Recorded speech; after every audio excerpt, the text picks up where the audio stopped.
The meeting is now live and is being broadcast and recorded.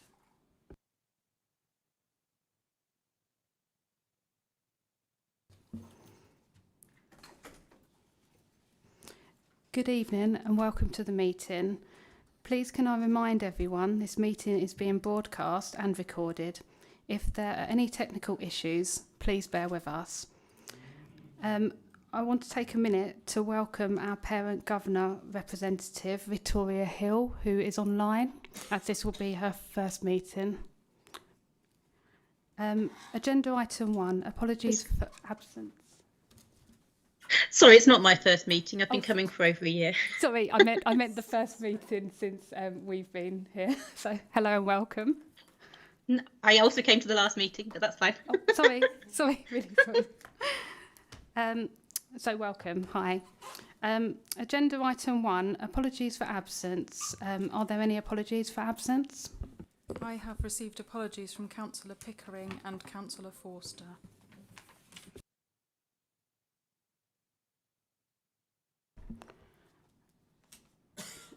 Do we have any other apologies in the room at all? No. Can I ask the officer to confirm the attendance of any councillors joining the meeting remotely?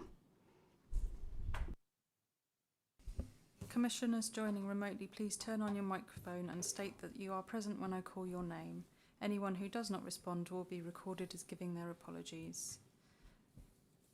Councillor Watts. Present. And Victoria Hill. Present.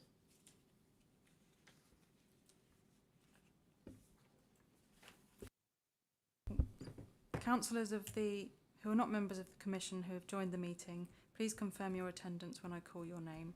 Councillor Penfold? Yes. And Councillor Hayes?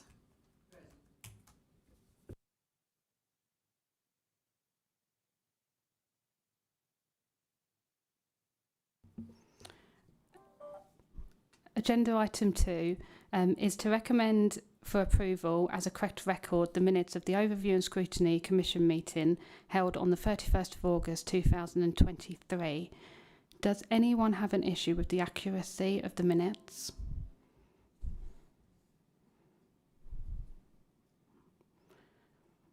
Has anyone joining remotely indicated there is an issue? No one joining remotely has indicated there is an issue.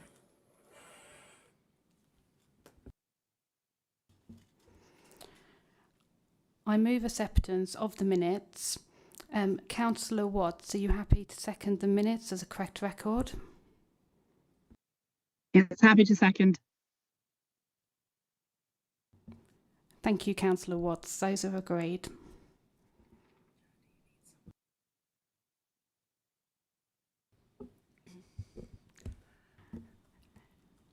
Sorry, the seconder does have to be in the room. So, Councillor Egglestone, are you happy to second? Yes, I'm happy to second the minutes. Thank you.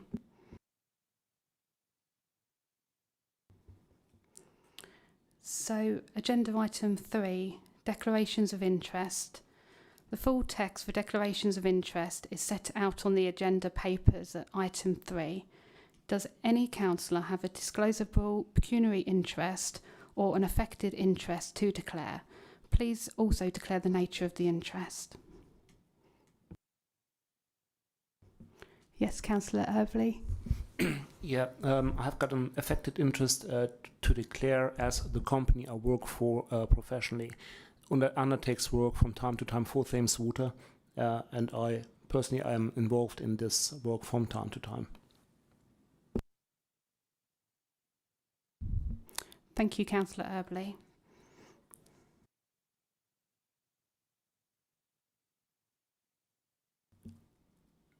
Has anybody joining online remotely indicated they have anything to declare? Thank you.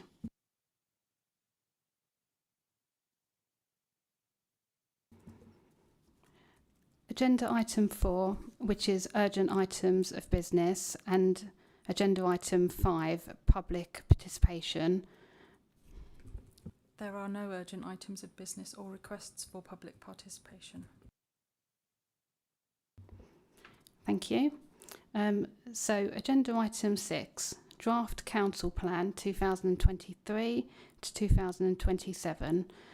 Before I ask the officers to present the report, I'd like to confirm that I have not received any requests from councillors who are not on the commission to speak. Can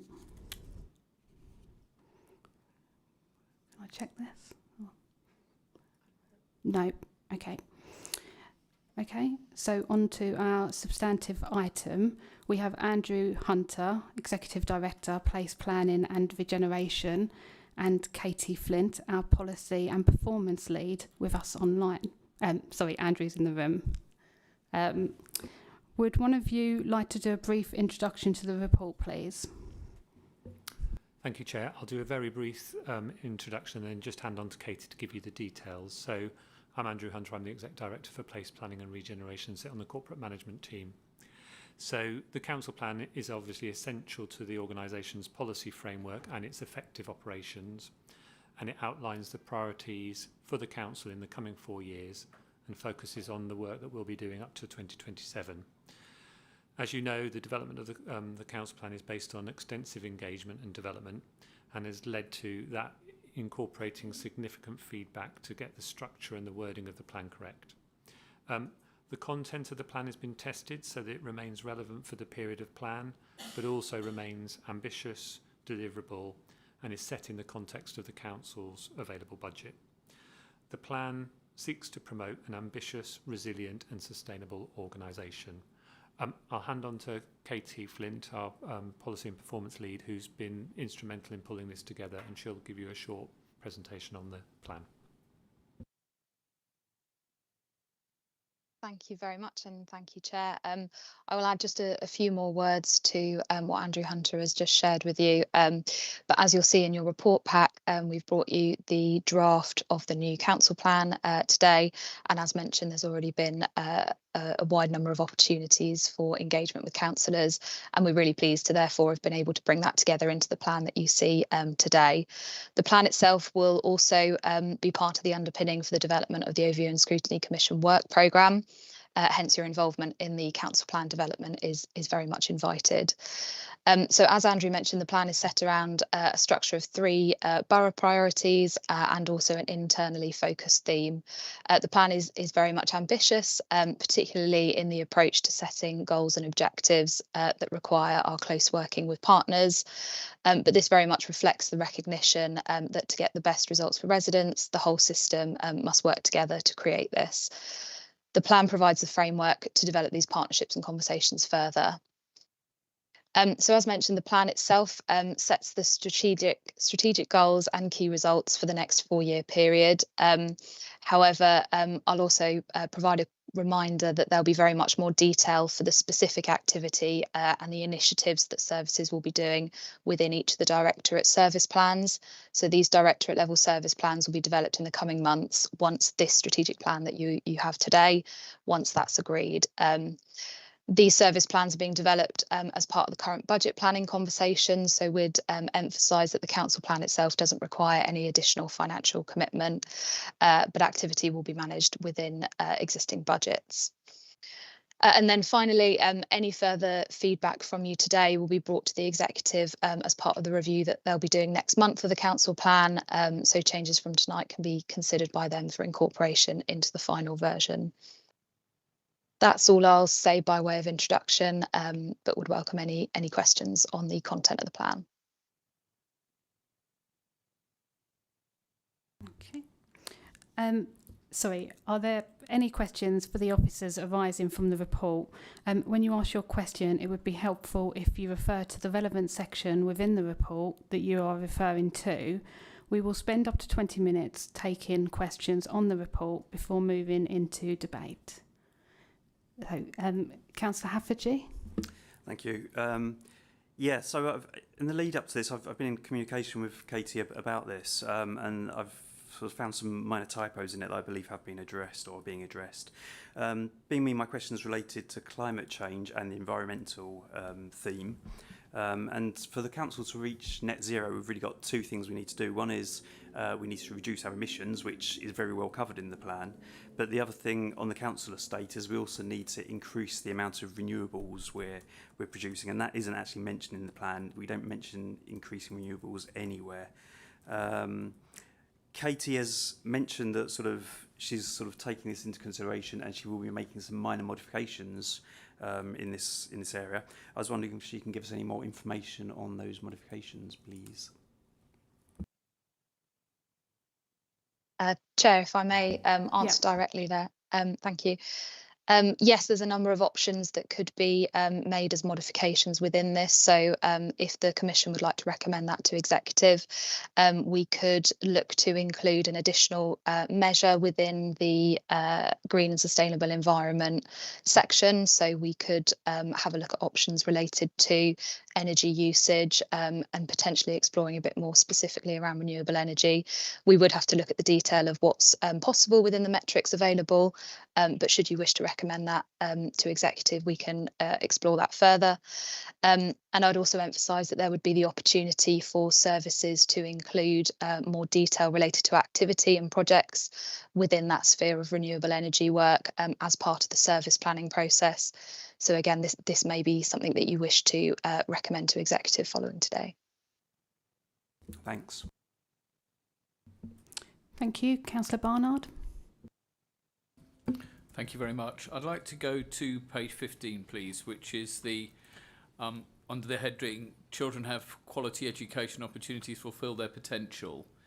Is there a specific reason why no mention is made of all schools being seen to be good or outstanding? Because there's reference there to raising attainment levels for disadvantaged pupils, but there is still an issue in the borough that actually overall the attainment levels need to be higher. And one of the very key tenets of the existing school improvement strategy actually is talking about all schools being good and outstanding, and that is a much broader definition than just Ofsted. But of course, as it stands, all our schools are good and outstanding, and that's the external scrutiny. So I'm interested why that's not in there, because I would have thought that would have been a very good key auditable benchmark of whether our schools are performing to expectation. And by the way, that's not to denigrate the work that any teachers are doing. Our school leadership teams are absolutely fantastic, but I think it's a really important external measurable, and it seems not to be in the plan.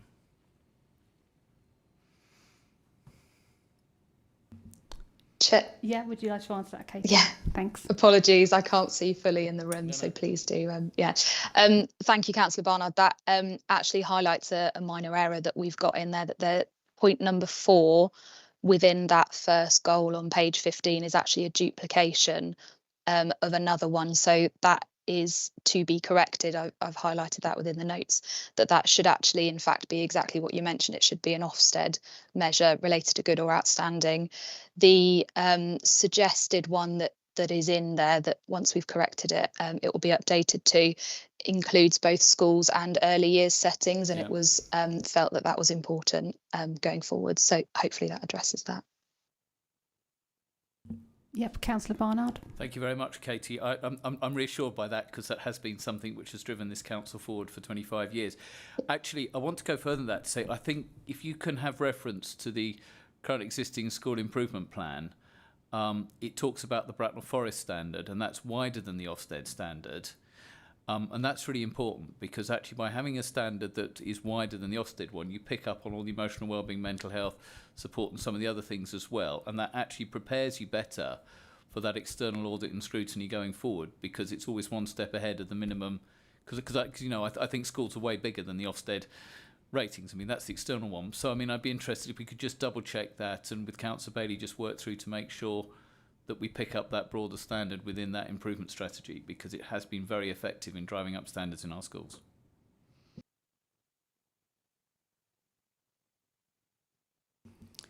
Thank you. Councillor Erbley. Yes, hello, Councillor Christoph Eberle. I'm really happy to see the huge focus on dealing with the climate and emergency, which is which is presented in the local plan here, or in this proposal. What I'm a bit surprised about, if we go to page 19, is that there's no performance target or metric which links to resilience, which is an important aspect on dealing with the climate emergency. Would ask the basically, I would like to make a proposal then later on that this is being considered. Thank you. Katie, would you like to take that?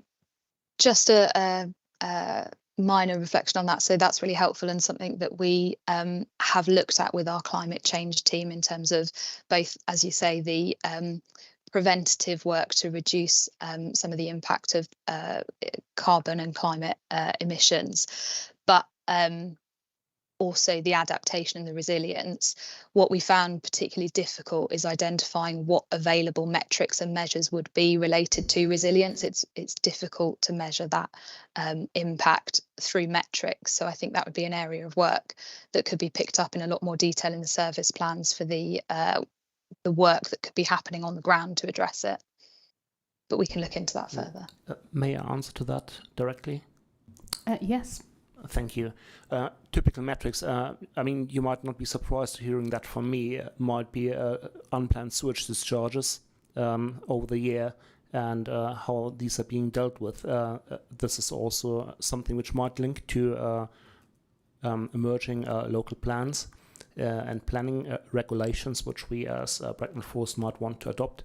So I think that there are certainly options. I think I don't know the detail. I just wanted to make the proposal to look into that in more detail because I really think it's something which is missing at the moment. Thank you. Yes, Councillor Barnard. Can I just come back on that, Katie, and seek some clarification? So we talk here about issues around sewage discharges, but my understanding is that the focus of this plan should be on something that we can directly influence and co-produce with things. So, for example, on the health things, from emotional wellbeing, mental health, we can do it.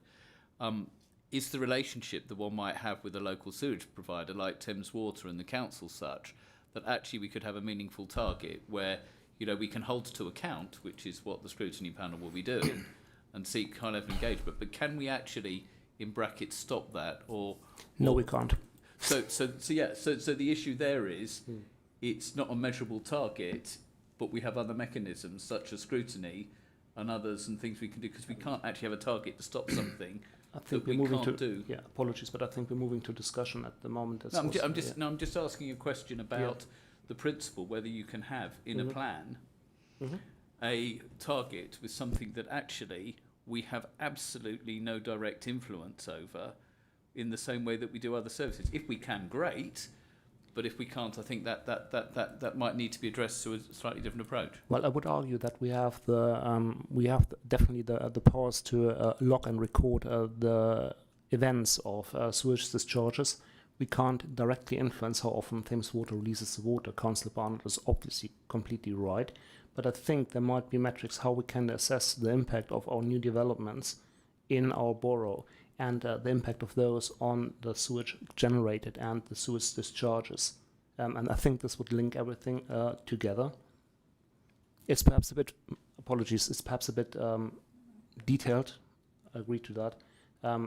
But I think we should look into this to fundamentally, as I keep saying, make this a better place to live. We owe it to our residents. Yes, sorry, Andrew Hunter. Yeah, just to say, I was just reiterating the point that Katie made. Some of these are very detailed points that I think would be picked up in our service plans as opposed to directly in the council plan as a metric.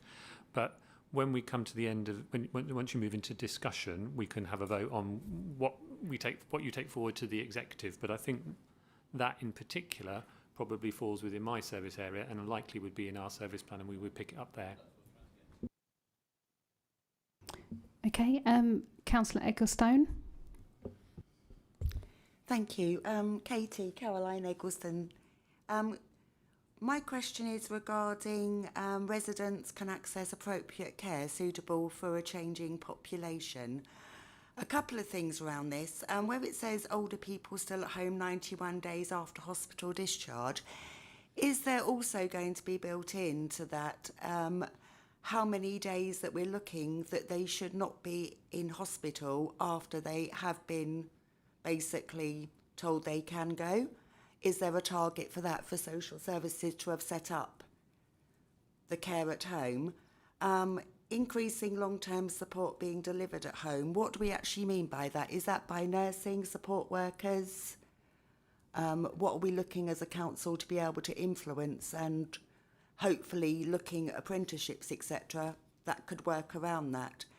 And increasing care placements made to good or outstanding providers. How are we actually measuring whether they're good or outstanding?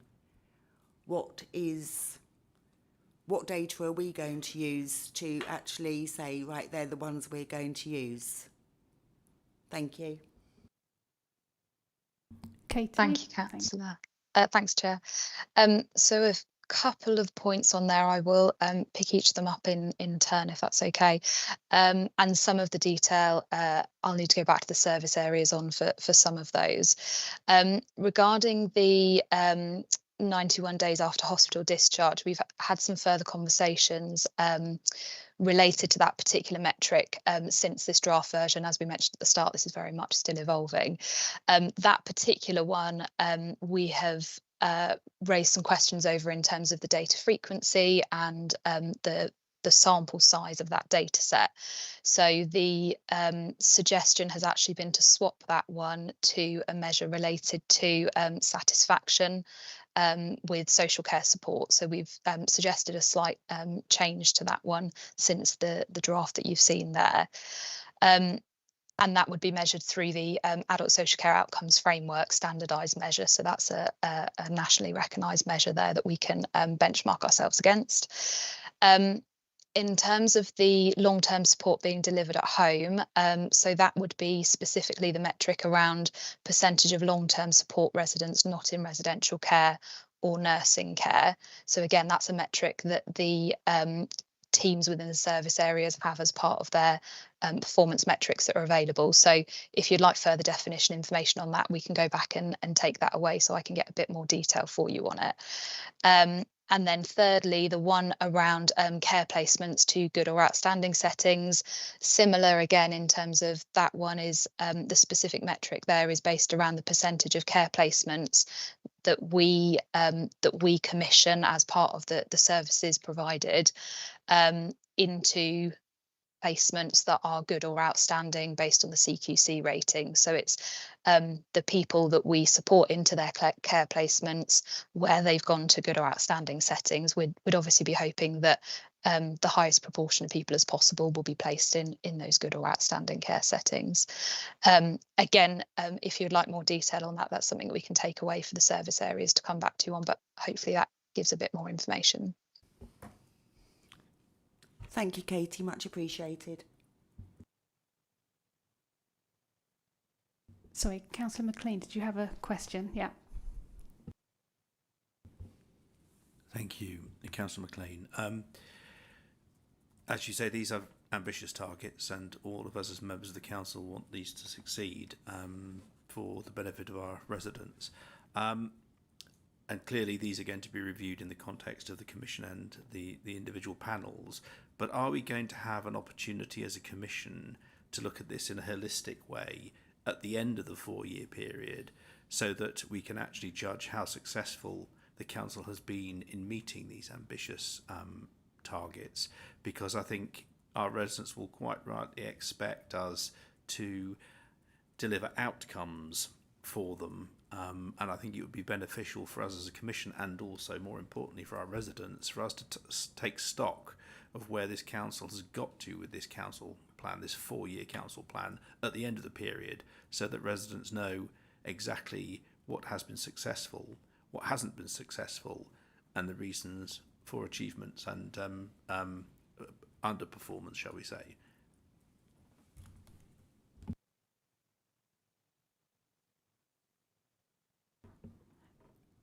Katie or Andrew? Katie.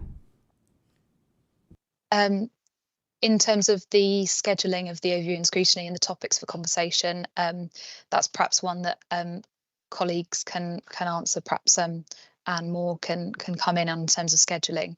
But in terms of the information that we can provide on the progress of the council plan, the outcomes and the ambitions that are set within it, I'd remind commissioners that they'll have the opportunity to see regular performance data as part of the quarterly council plan overview reports that will be coming to you every quarter. And that would be a good opportunity to be discussing that information as part of your conversations and scrutiny role there. At the moment, there isn't anything specific scheduled for bigger reviews, but that could be something that's further explored. Thank you. Councillor Barnard? Just one small point. So I'm looking at page 17, Katie. There's something there about increasing the attractiveness, cleanliness of the neighbourhood centres. And when I was looking at that, I was struck by comments that we've had before here in the council and elsewhere, that our estates were built sequentially. And unfortunately, the issue you have is that the infrastructure, street furniture, road surfaces, other things on those estates, you know, kind of degrade at the same thing. You know, and I was just struck today that actually Whitegrove is a 30-plus-year-old estate, for example, in my ward, and things are deteriorating. Is there a particular reason why there isn't a specific ambition around actually ensuring that that infrastructure is kept up to date, be that managing, you know, degrading road services, infrastructure, lamp posts? I mean, that does kind of start to feed across to some of those not in our direct control. But, you know, if you take the estates, we've got some now which are 50, 60 plus years old, and it doesn't go, you know, piecemeal. If, I suppose, if a lamp post rusts out, they'll all do it broadly the same time. So we're acknowledging in this increasing the attractiveness, cleanliness of the neighbourhood centres, but actually there's something about the whole, you know, infrastructure on those and understanding where we need to invest. You know, the concrete thing has raised, of course, you know, some interesting questions about stuff built more recently than older stuff might not last as long. So I'm wondering why that isn't in here, and if we can actually capture the need to be clear that actually it's not just patching holes in roads, but it could be that, you know, the potholes will appear because the road surface is 40 plus years old or something. You know, I don't know how we're capturing it, but I think that's a big issue for a new town. And it struck me that it wasn't actually in here at the moment, as overtly as it should be. Andrew Hunter wants to come in. No, just worth saying that obviously for all of those sort of more maintenance related things, we've got maintenance budgets that are sort of what I would describe as business as usual. So, for instance, we've just done a big campaign in terms of replacing a large stock of our lampposts as part of just normal management of the estate. I think this is trying to be very specific about the neighbourhood centres in particular. But we can take away that point about whether you want to pick up something about ageing infrastructure more holistically. Yeah, Chair, through you, I think, Andrew, that'd be very helpful, because I recognise there's maintenance, but if suddenly you're faced in the space of 12 months because a car hits a lamppost and one of them falls down and you've got 100 that are similar, you know, that becomes more than routine. That becomes a significant capital investment. So no, I'm more than happy with that. Actually, Katie and Andrew, if we can just reflect the neighbourhood centres and that look, because I'll give you an example: street signs fade over time. You know, so. So, Councillor Barnard, that sounds like a recommendation we can vote on in the debate. Yes, cycle. I'm not sure I've quite got the right words, but I'm sure you'll help.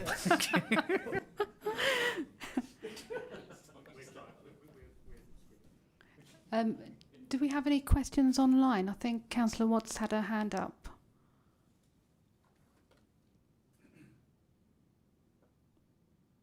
Any questions? Hiya. So I'm not quite sure exactly how I'm wording this, but on page 19, it says about, sorry, I've lost my page again. Increased delivery of infrastructure via SIL money. Can we, okay, so this is kind of twofold. So can we look to either use SIL money to possibly help identify, so this is about sustainable drainage systems, and to find out where potentially some of the older pipelines and drainage systems may need updating, because I mean that again is part of the infrastructure, and new builds, when the new businesses come in, are meant to help contribute to that, to new builds. But can we also look at old pipes as well? Because I mean maybe we can work with some of the neighbourhoods to find out where there's more spillage than others, and maybe concentrate on that and have a portion of SIL money contribute towards that. Forgive me if I'm not wording it right.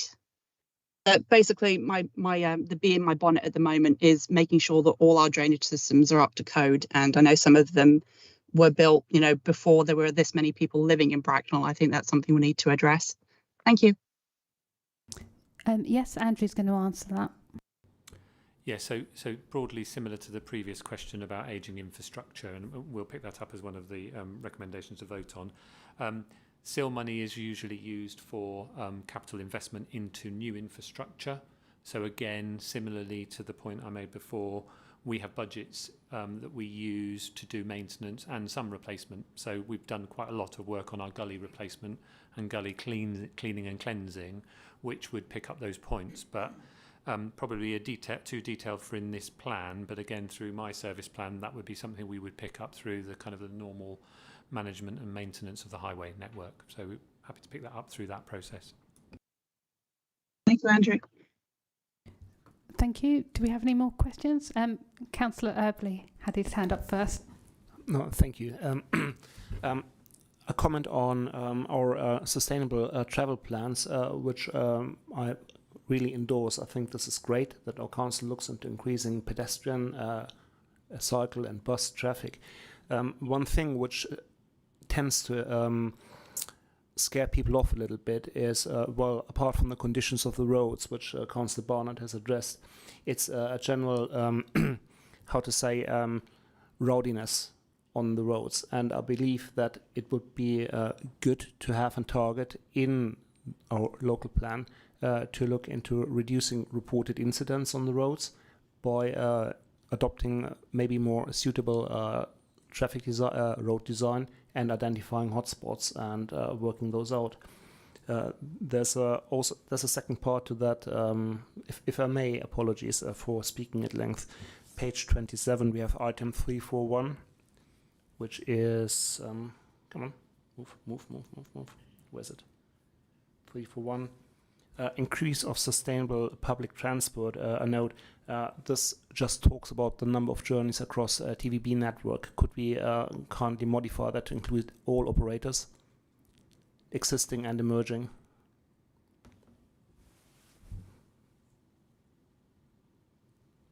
Thank you.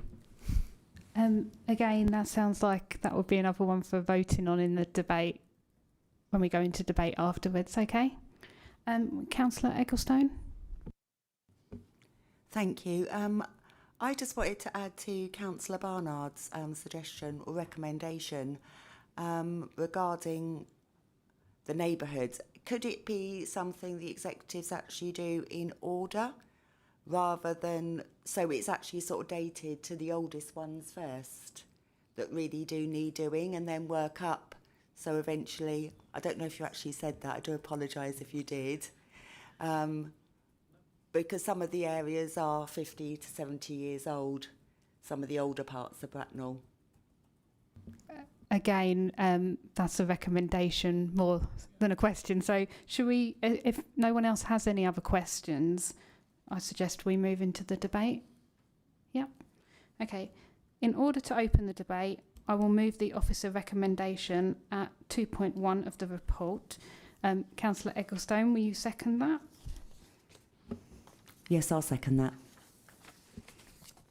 Before I invite commissioners to speak, I'd like to remind you that commissioners in the room will be invited to speak first.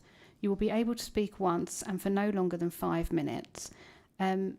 If you wish to propose a recommendation to the executive, the officer will keep a note of each proposal and we will vote on each one at the end of the debate. Does anybody wish to speak first? Councillor Heffersey. Adrian Haftree, yeah, thanks. Back to my original point. So on the table for green and sustainable environment on page 27, I'd like to recommend that the executive considers adding a results metric entry for increasing the quantity of renewable energy generated on the council estate. That's it, thanks. Thank you. Does anyone else wish to speak? Councillor McLean? Thank you. Yes, I'd like to follow through with my question about looking at the council plan holistically and propose a recommendation that the council plan is brought back to the Commission to look at comprehensively at the end of the 4-year cycle, with sufficient time for the Commission to consider and comment on the performance and outcomes of the plan. Or words to that effect.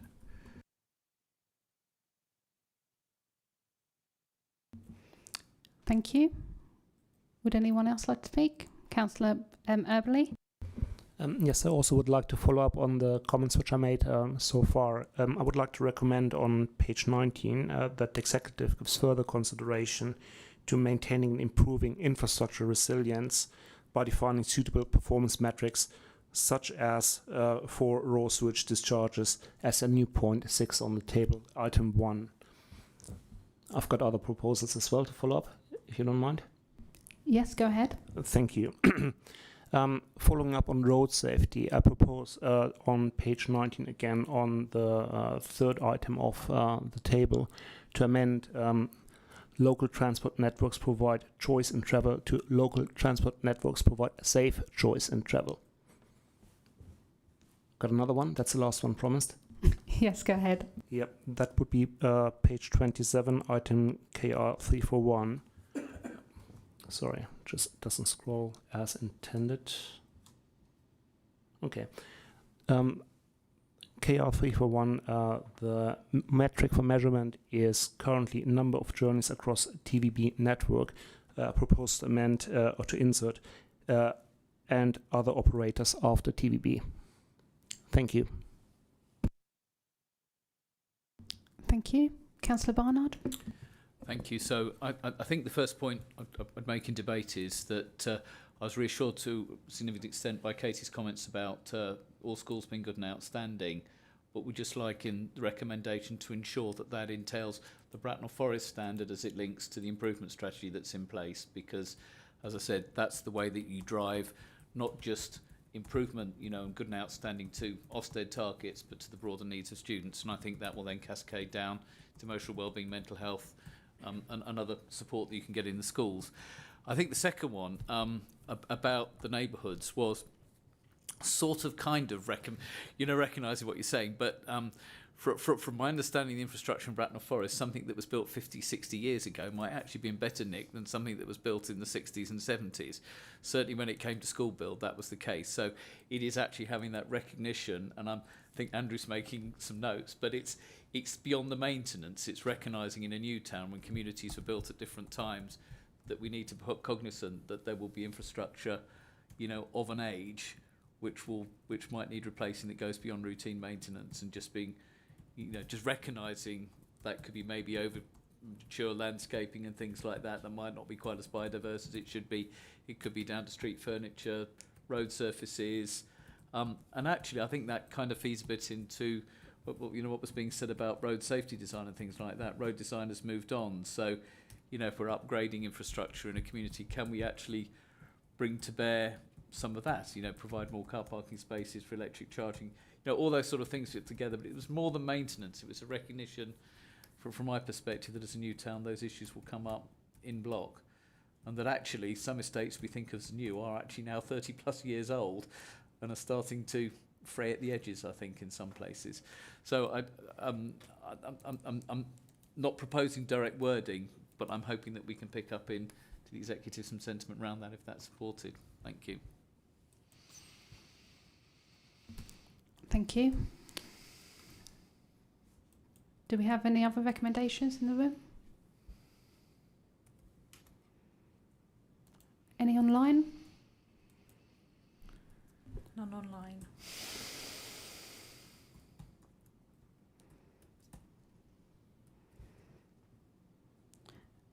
Okay, thank you. I'll ask the officer to read out the proposals that have been put forward in turn, and we will vote on them. Remember that only those in the room can vote. Please make sure your hand is clearly raised.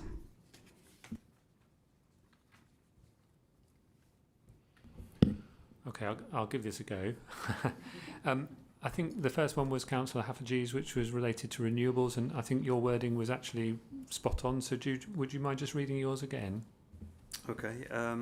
I'd like to recommend that the executive considers adding a result metric entry into the result/metric entry for increasing the quantity of renewable energy generated in the council estate, and that's into the table on page 27.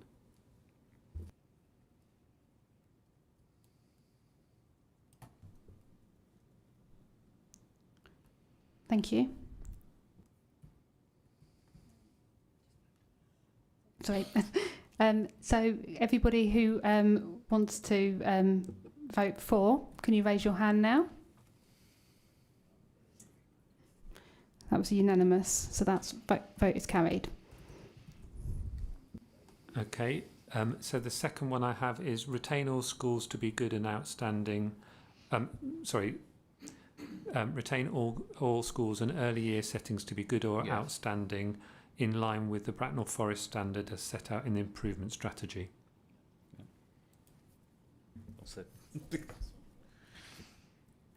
Okay, everybody who wants to vote for, to raise their hand now. Again, that was unanimous. I think I've got this one, so let's just check. A proposal to include reference to climate change resilience within the plan. Yeah. Which I think was yours. Roughly, yes. Yeah. I think that's strategic enough to work on. Okay, everyone who wants to vote for that, raise your hand, please. So, unanimous again.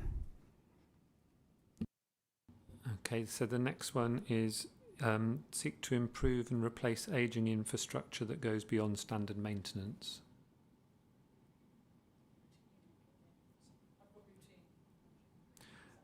Yeah, so that would be improve and replace ageing infrastructure that goes beyond standard, or goes beyond routine maintenance.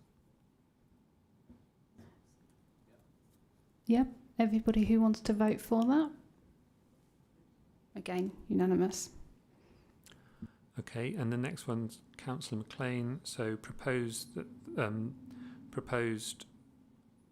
the council, at the end of the 4-year cycle, that the council plan be brought back to the Commission with a summary report. Yes, so everybody who wants to vote for that. Yep. So once again, unanimous. Now, Councillor Eberly, I didn't get your 3 in order, so would you mind just saying the first one? Well, we already voted on the first one. That's the second is page 19, request amendment into provide safe choice. I'll read it out in full. Give me a second, please.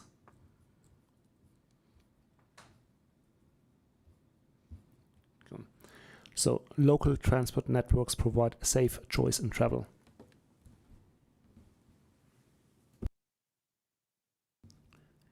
So everyone who wants to vote for this, to raise a hand. Okay, unanimous. The final one that I've got was on, trying to find the reference to it, but it's the inclusion, it's related to travel choice, but which, you got the page? Yes, it was on page 27, item KR341. Insert and other operators after TVB. So everybody who wants to vote for this, to raise a hand. Again, unanimous. Thank you. Chair, I think those were all the ones I've captured, but if anyone else has got one that I've missed, then please do say. Was that all of them? Yep. Okay, thank you everybody for attending. I now declare the meeting closed.